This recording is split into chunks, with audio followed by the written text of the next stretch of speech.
지난 월요일에 경기선호회 63회 노회가 있었습니다. 정기노회라 나름 노회에서 큰 행사죠. 우리 부천평안교회 예배당에서 했습니다.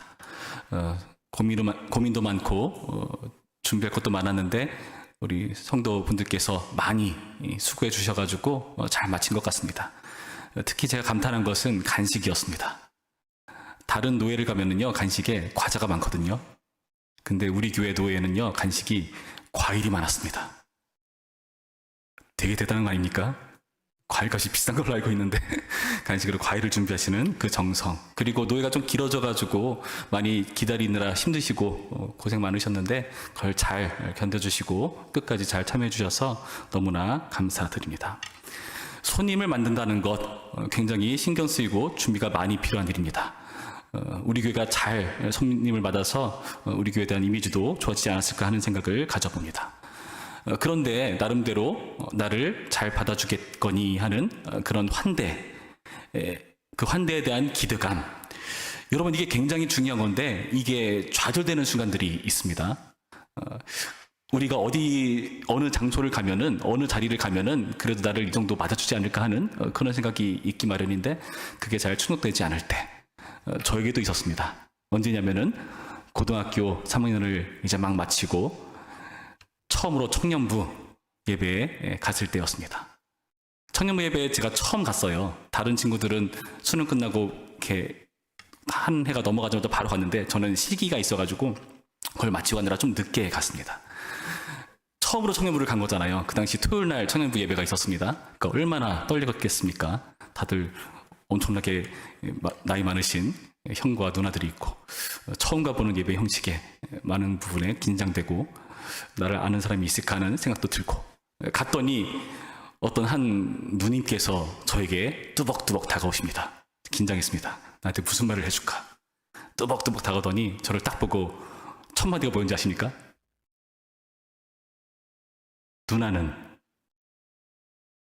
누나를 잡더라고요. 저 처음 갔거든요, 청년부 예배요. 근데 저를 보자마자 하는 말이 누나는 이었습니다. 저는 되게 충격이었습니다.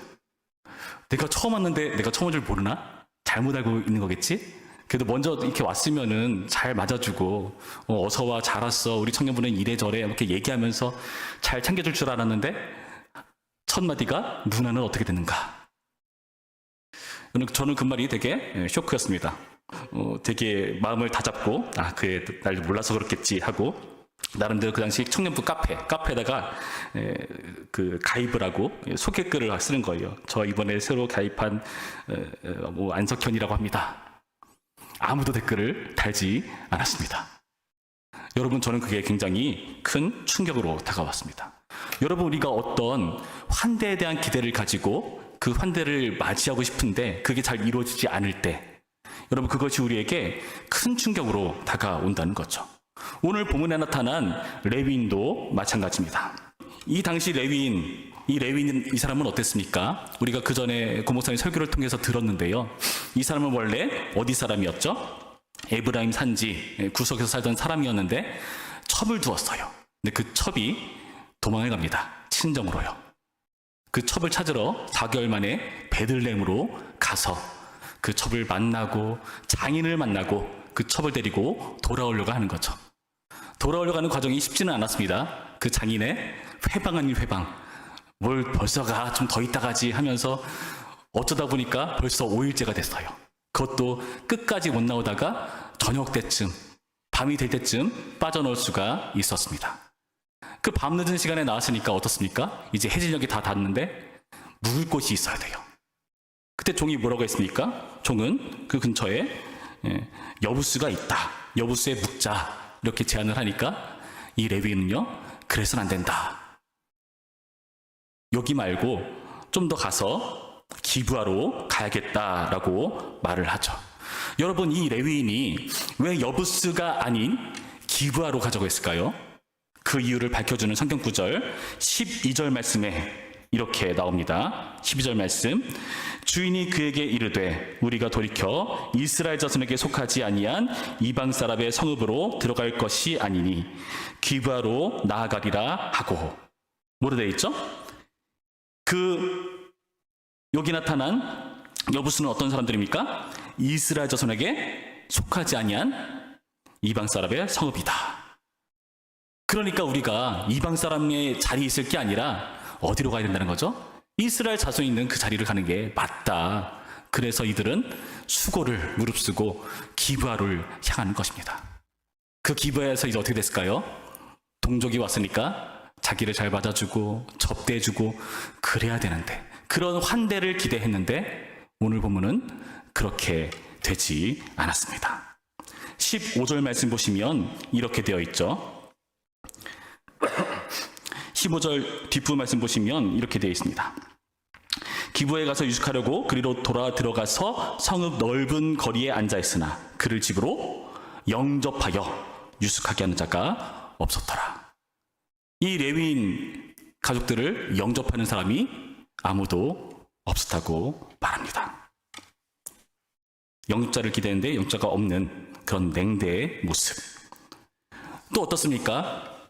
어떻게 해가지고 간신히 노인의 집에 머물게 됐어요. 그런데 거기에 누가 있었습니까? 불량배들이 있었습니다. 22절 말씀 볼까요? 그들이 마음을 즐겁게 할 때에 그 성읍의 불량배들이 그 집을 애워싸고 문을 두들기며 집주인 노인에게 말하여 이르되 내 집에 들어온 사람을 끌어내라. 우리가 그와 관계하리라 하니. 여러분, 그곳은 영접자가 없고요, 불량배가 있는 아주 이상한 장소였습니다. 냉대의 자리였고 상관하려는 그런 무서운 자리였습니다. 이들이 누구였다고요? 아까 우리가 읽었던 표현에 의하면, 12절의 표현에 의하면 이스라엘 자손이 있는 자리였죠. 그 이후로 여부수에서 벗어났으니까요. 근데 이스라엘 자손이 자기 동포를 냉대하고 있습니다. 노인은 이 불량배들에게 뭐라고 말했습니까? 23절 말씀 보시면은 집주인 그 사람이 그들에게로 나와서 이르되 아니라 내 형제들아 청하노니 이 같은 악행을 저지르지 말라. 내 형제들아. 그런데 형제랑은 거리가 멀어 보이는 불량스러운 악행을 행하고 있는 모습을 보여주고 있습니다. 여러분, 이것은 큰 충격입니다. 이 내용 자세히 보시면 우리 예전에 성경 창세기에 나오는 어떤 한 내용이 생각나지 않습니까? 소돔과 고모라. 굉장히 유사하죠. 소돔과 고모라는 이방 민족이잖아요. 이교도잖아요. 근데 자기 동포가 있는 자리에서 이런 이교도들의 짓이 이렇게 넘쳐나는, 범람하는 그런 안타까운 모습을 보여주고 있죠. 그들보다 더 이교도적인 그런 불편한 모습을 보여주고 있다는 겁니다. 기브아에 대해서 나름 동포라는 기대를 가졌는데 그 모든 게 좌절되는 안타까운 상황. 여러분, 이 레위는 어땠을까요? 되게 서럽지 않았을까요? 그런데 여러분, 조금 더 자세히 들여다보면은 이 레위인이 좀 서럽긴 하지만 레위인 또한 마찬가지입니다. 이 레위인은 어떤 모습을 보여주고 있었습니까? 나름대로 레위인이잖아요. 그러니까 성전과 관련된 일을 했겠죠, 나름대로. 그래서 나름대로 레위인다운 모습을 보이려고 애를 씁니다. 아까 12절에 어떻게 했었죠? 이방인에게 가까이 가지 않으려는 모습을 보여줬잖아요. 잘한 겁니다. 그리고 나름대로 18절 말씀 보니까 이렇게 말을 해요. 그가 그에게 이르되 우리는 유다 베들레헴에서 에브라임 산지 구석으로 가나이다. 나는 그곳 사람으로서 유다 베들레헴에 갔다가 이제 여호와의 집으로 가는 중인데 나를 자기 집으로 영접하는 사람이 없나이다. 어디로 간다고요? 여호와의 집으로 갑니다. 이방 민족들을 멀리하고 여호와의 집을 향하는 아주 건강한 레위인의 모습으로 비춰주고 있다는 겁니다. 여러분, 그런데 어떻습니까? 그 모든 걸 무릅쓰고 이 자리까지 왔는데, 장인의 회방 아닌 회방도 무릅쓰고 여호와의 집을 향해서 다시금 나아가는데 그의 모습 중간중간에 이상한 모습들이 마치 걸림돌처럼 툭툭 걸리기 시작하죠. 19장 1절부터 3절까지의 말씀에는 어떤 말씀이 나왔었죠? 우리 지난 시간에 첩을 맞이합니다. 여러분, 이 내용 자체가 이상합니다. 나름대로 레위인인데 첩을 맞이한다? 나름대로 경건해야 되고 그 생활 또한 거룩함을 추구해야 될 텐데 그렇지 못한 모습을 보여주고 있다는 거죠. 그렇게 첩을 맞았습니다. 거기까지는 좋습니다. 또 어떻습니까? 첩을 다시 찾아가서 되찾아오는 그 수고를 했음에도 불구하고 이 불량자들의 협박 앞에서 어떻게 합니까? 25절 말씀이죠. 무리가 듣지 아니하므로 그 사람이 자기 첩을 붙잡아 그들에게 밖으로 끌어내매 그들이 그 여자와 관계하였고 밤새도록 그 여자를 등욕하다가 새벽 미명에 놓은지라. 첩을 밖으로 끌어내어가지고 결국 그 여자가 이러한 불의한 사고를 당하는 모습을 보여줍니다. 그리고 29절 말씀에 의하면 그 첩을 가지고 12덩이로 나눠 조각내는 그런 엽기적인 행각까지 우리 가운데 보여주고 있죠. 나름대로 레위인이라서 기대되는 모습이 있는데 레위인의 모습을 지키려는 그런 부분적인 요소들이 있기는 하지만 이 모습 보면 어떻습니까? 그 역시 별반 다를 바 없다. 이스라엘이라는 소속감, 그게 무너지는 기브야의 모습을 살펴봤습니다. 레위인으로서 기대되는 그 레위인의 소속감이 무너지는 모습을 우리는 오늘 본문을 통해서도 봅니다. 그나마 나은 것은 노인이에요. 노인은 어땠습니까? 노인은 이 레위인을 영접하죠. 19절 말씀 볼까요? 19절 말씀 보면은 이 레위인이 굉장히 화가 났거든요. 우리에게는 나귀들에게 먹일 집과 여물이 있고 나와 당신의 여종과 당신의 종인 우리들과 함께한 청년에게 먹을 양식과 포도주가 있어 무엇이든지 부족함이 없나이다 하는지라. 자기가 부족함이 없대요. 이 말을 왜 했을까요? 생각해 봅시다. 그 밤늦은 시간 아무도 그를 영접한 사람이 없어요. 자존심에 나름 금이 가지 않았겠습니까? 내가 그래도 레위인인데 동포인데 아무도 나를 맞아주는 사람이 없다고 인정하고 싶지 않을 겁니다. 노인이 지나가다 물어보죠. 어디서 온 사람이고 어디로 갑니까? 무슨 말을 하는 거죠? 나 그렇게 불쌍한 사람 아닙니다. 나 그렇게 사람들이 무시할 만한 그런 사람 아닙니다. 그렇게 자신을 변호하는 자존심을 보여주고 있는 겁니다. 그런 레위인을 노인은 어떻게 한다고요? 맞이한다고요. 영접한다고요. 여러분, 이 노인은요, 왜 이 레위인을 영접했을까요? 나름대로 추측해 볼 수 있는 구절들이 있습니다. 16절 말씀 볼까요? 16절 말씀 우리 한 목소리로 있습니다. 16절 시작. 저녁 때에 한 노인이 밭에서 일하다가 돌아오니 그 사람은 본래 에브라임 산지 사람으로서 기브아에 거류하는 자요 그곳 사람들은 베냐민 자손이더라. 여러분, 이 노인이 어떤 사람인지를 밝혀주는 구절이죠. 누구라고 밝혀줍니까? 본래 에브라임 산지 사람. 누구랑 같은 동네 사람입니까? 레위인이죠. 레위인도 18절에서 우리는 유다 베들레헴에서 에브라임 산지 구석으로 가나이다. 에브라임 사람이라고 자신을 소개하거든요. 나름 같은 동네 사람입니다. 그리고 16절에 또 뭐라 나왔습니까? 기브아에 거류하는 자요. 거류하는 자래요. 그러니까 거기서 원래 살던 사람이 아니라 다른 곳에서 온 사람이라는 겁니다. 자기도 객신세라는 거죠. 자기도 나그네 신세라는 겁니다. 그런데 마침 이 레위인도 자기와 동일한 신세죠. 어디서 왔느냐, 어디서 가느냐 그 말 들었을 때 동네 사람이잖아. 나랑 같은 신세네. 여기 있으면 안 돼. 여기 위험해. 나랑 같이 들어가자. 여러분, 나름대로 같은 소속감을 가졌기 때문에 이 레위인을 맞이한 것이 아니겠습니까? 여러분, 오늘 본 말씀을 자세히 보시면 계속해서 이 소속감이 문제가 됩니다. 기브아에게는 이스라엘로서 소속감이 기대되는데 그것이 깨지는 모습을 봤습니다. 레위인에게는 성전 봉사자로서 지켜나가야 될 그 거룩성과 레위인의 모습을 기대하는 그런 레위인의 소속감이 있는데 그게 무너져 버리죠. 그나마 이 노인이 그 소속감을 충족시켜주는 존재입니다. 물론 나중에 자기 처녀딸까지 내놓으려는 그런 모습에선 좀 이상한 감이 있긴 하지만은 그 당시 시대니까요. 오늘날이 아니라 그건 그렇다 치더라도 나름대로 손님을 잘 환대하려는 모습을 끝까지 보여주고 있다는 겁니다. 근데 문제는 뭡니까?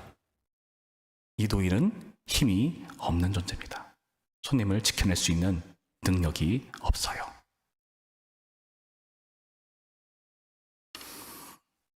여러분, 그래서 필요한 사람들이 누굽니까? 이렇게 사람을 지켜낼 힘없는 존재가 쩔쩔매는 모습을 봤을 때 정말 이 자리에 필요한 존재는 누구겠습니까? 19장 1절에 어떻게 시작하죠? 이스라엘에 왕이 없다. 없는 그때의 일이다 하면서 그 시대의 환경들, 암울한 그림자들을 우리 가운데 제시하고 있습니다. 왕이 없어서 이렇게 된 거다. 왕이 있어야 한다. 나름대로 잘해보려는 사람이 있다 할지라도 힘이 없습니다.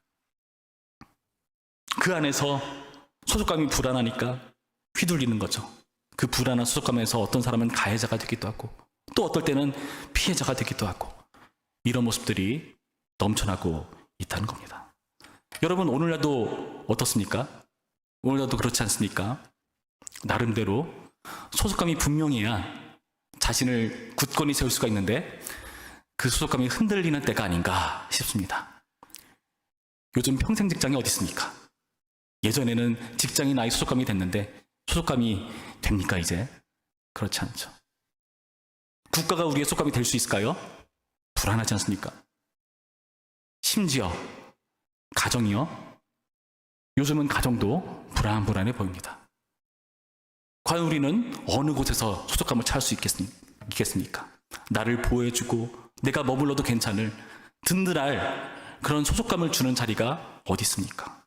그러니까 다들 그 안에서 불안해하는 겁니다. 그 불안감 때문에 남에게 피해를 끼치기도 하고 피해를 입기도 하면서 그렇게 불안하게 살아가는 시대가 바로 오늘날 아닌가 싶습니다. 왕이 필요하다는 거죠.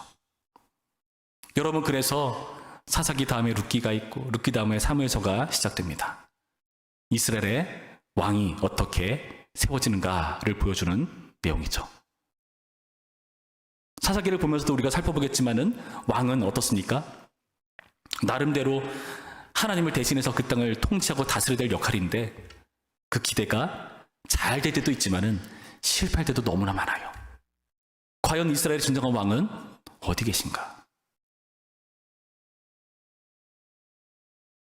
여러분, 근데 명심하시기 바랍니다. 분명히 우리의 왕은 오셨고 또 오십니다. 마태복음 25장 말씀 보면은 이런 구절이 있습니다. 마태복음 25장 말씀 보시면은 31절부터 예수님께서 인자가 다시 올 때의 모습을 묘사해주고 계신데요. 이렇게 시작합니다. 제가 읽어드릴 테니 잘 들어보시기 바랍니다. 마태복음 25장 31절부터 보시면 인자가 자기 영광으로 모든 천사와 함께 올 때에 자기 영광의 보좌에 앉으리니 모든 민족을 그 앞에 모으고 각각 구분하기를 목자가 양과 염소를 구분하는 것 같이 하여 양은 그 오른편에 염소는 왼편에 두리라 하면서 그때에 임금이 그 오른편에 있는 자들에게 이르시되 내 아버지께 복받을 자들이여 나와 창세로부터 너희를 위하여 예비된 나라를 상속받으라. 그 하나님 나라를 상속받는 이유를 밝혀줍니다. 36절부터 이렇게 나와요. 내가 줄일 때에 너희가 먹을 것을 주었고 목마를 때에 마시게 하였고 나가는 되었을 때에 영접하였고 헐벗었을 때에 옷을 입혔고 병들었을 때에 돌보았고 옥에 갇혔을 때에 와서 보았느니라. 이에 의인들이 대답하여 이르되 주여 우리가 어느 때에 주께서 줄이신 것을 보고 음식을 대접하였으며 목마르신 것을 보고 마시게 하였나이까. 그러니까 예수님 하시는 말씀 40절 말씀, 임금이 대답하여 이르시되 내가 진실로 너에게 이르노니 너희가 여기 내 형제 중에 지극히 작은 자 하나에게 한 것이 곧 내게 한 것이니라 하시고. 여러분, 예수님께서 다시 오실 때 임금으로 오신다고 표현해요. 임금으로 오신대요. 그러면서 이 땅 가운데 왕을 잘 접대한 환대한 사람들을 하나님 나라를 상속받게 해주겠다 말씀하십니다. 다들 의문이죠. 우리가 언제 그렇게 했습니까? 야, 여기 나타난 것처럼 내가 줄일 때, 내가 목마를 때에 나그네 되었을 때 나를 영접하고 환대해줬잖아. 형제 가운데 지극히 작은 자 하나에게 한 것이 나에게 한 거야. 그러면서 지금 이 말씀이 시작되는 거죠. 여러분, 예수님께서 진정한 왕으로 오셨습니다. 그리고 다시 오실 겁니다. 그때에 물으신 게 뭐죠? 과연 너네 나를 왕으로 잘 접대했냐? 왕으로 나를 잘 환대했냐? 그거 물으신다고 말씀하십니다. 예수님이 다시 오실 때 책망거리가 그겁니다. 왕을 잘 영접했는가? 어떻게 확인한다고요? 지극히 작은 자에게 한 것이 나에게 한 것이다. 놀랍지 않습니까? 예수님께서요, 자신을요, 지극히 작은 자와 동일시하세요. 그 지극히 작은 자와 동일한 소속의 존재로 자신을 말씀하고 계시다는 겁니다. 여러분, 그렇다면요, 우리는 이 말씀 안에서 한번 잘 생각해 봐야 됩니다. 과연 나는 이 예수님을 잘 환대하고 영접하고 있는가? 여러분, 여기 나타난 이 영접이란 표현이요, 마태복음 25장에 나타난 이 영접이란 표현이 여러분, 모으다는 뜻입니다. 모으다. 근데 다른 신약 성경에서는 모으다라는 표현이 안 나와요. 다른 표현으로 나옵니다. 근데 여기서는 모으다라는 표현이 나와요. 모으다. 그러니까 추수를 할 때 그 쌀이나 보리 같은 것을 거둘 거 아니에요. 그럴 때 쓰는 게 바로 모으다입니다. 여러분, 우리가 읽었던 그 사사기에 나타난 이 레위인이 했던 말, 나를 영접하는 사람이 없어요. 거기서 영접도요, 모으다는 뜻입니다. 그러니까 무슨 의미죠? 단순한 환대가 아니에요. 그의 소속감으로 그를 받아들인다는 의미가 있는 겁니다. 예수님께서 자신을, 그 소속감을 우리에게서 확인하시겠다고 말씀하시는 거고요. 우리도 그 예수님 안에서 우리의 소속감을 다시 한번 점검해야 되는 것입니다. 여러분, 이 땅 가운데 여러분 어떻게 사십니까? 여기 나타난 기브와 같지 않습니까? 레위인 같지 않습니까? 심지어 첩 같지 않습니까? 나를 받아준 사람 없으면은 계속해서 휘청대고 불안하고 휩쓸리는 그런 삶을 살아가는 불안정한 삶을 살아가지 않습니까? 여러분, 과연 어디에서 여러분의 소속감을 두고 계십니까? 우리의 소속감은요, 진정한 왕이신 예수님을, 그 하나님의 형상을 정체성으로 삼는 교회라는 소속감을 여러분 분명히 하시기 바랍니다. 그것이 우리를 살립니다. 이 영접이라는 표현은 마지막에 이 마태복음의 표현과 같이 최후의 심판, 주님 다시 오시는 그날에 사용하시는 용어입니다. 그때 우리를 거두시고 부르시는, 모으시는 그 표현으로 사용하고 계시다는 거죠. 여러분, 우리 가운데 동일한 형제인데, 예수님은 동일한 형제인데 이렇게 그 사람을 모으기는커녕 외면하고 무시하고 하는 일들이 벌어진다면 과연 누가 교회 안에서 소속감을 찾을 수가 있겠습니까? 제가 청년부 갔을 때 당황했듯이 우리 부천벽에 딱 왔는데 당황하고 돌아간 일이 있어서는 안 되겠죠. 여기는 내가 발붙이고 소속할 만한 그런 안정적인 곳이구나, 그걸 확인해야 되지 않겠습니까? 그런 곳이 바로 교회가 되어야 되지 않겠습니까? 쉽지 않지만 그러려고 노력해야죠. 물론 같이 소속감을 가지고 입기하고 등록한다 할지라도 교회 안에서 살다 보면은 당연히 다투기도 하고 안 맞기도 하고 당연히 그러죠. 그러나 기본적으로 나를 받아준다는, 내가 서 있을 수 있다는 그 소속감이 분명해야 됩니다. 여러분, 누가 가족 간에 싸움이 없습니까? 다툼이 없으니까. 가족도 그러잖아요. 그럼에도 그 안에 든든한 소속감이 있듯이 교회가 예수님의 보혈로 그 소속감이 가능해야 된다는 것입니다. 여러분, 부디 오늘의 말씀을 통해서 이런 소속감을 확인할 수 있는 부천평화가 됐으면 좋겠습니다. 우리의 관심과 배려와 이곳에 있는 그 어떤 사람도 불안감을 느끼지 않도록, 그래서 이 안에 어떤 사람도 불안한 소속감 때문에 가해자가 되고 피해자가 되는 그런 일이 발생하지 않도록 우리 자부심 가져야 됩니다. 나는 예수님의 형상을 그대로 닮은 존재다. 나를 통해서 하나님이 어떤 분이신가가 세상 가운데 드러난다. 우리의 모습을 통해서 교회가 어떤 곳인가가 세상 가운데 드러난다. 그런 부담감을 가지시고 이 온전한 소속감을 찾는 교회가 되기를 주님의 이름으로 축원합니다. 기도하겠습니다. 참 좋으신 하나님, 감사합니다. 오늘의 말씀을 통해서 과연 우리의 소감이 어디에 있는가를 다시 한번 돌아봅니다. 주님, 세상은 발둘 곳이 없습니다.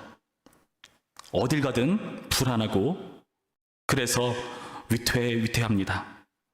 그 불안감 때문에 많은 사람들이 서로에게 상처를 입히고 상처를 받고 괴로워하는 그런 불안정한 세상을 살아갑니다. 주님, 이러한 때에 우리 부천평안교회가 구원의 방주처럼 설 수 있도록 인도하여 주시옵시고, 우리 부천평안교회 모든 교우가 세상 가운데 예수 그리스도를 보여주는 하나님의 형상으로 살아갈 수 있도록 인도하여 주시옵소서. 그래서 곤고한 자들이 우리 교회에 왔을 때 그 마음 가운데 안정감을 찾을 수 있도록 인도하여 주시옵시고, 예수 그리스도란 분명한 소속감을 가질 수 있도록 인도하여 주시옵시고, 그렇게 함으로써 이 부천 지역에, 이 세상 가운데에 하나님의 나라를 보여주는 아름다운 천국 전시관 될 수 있도록 인도하여 주시옵소서. 감사드리며 예수님의 이름으로 기도했습니다. 아멘.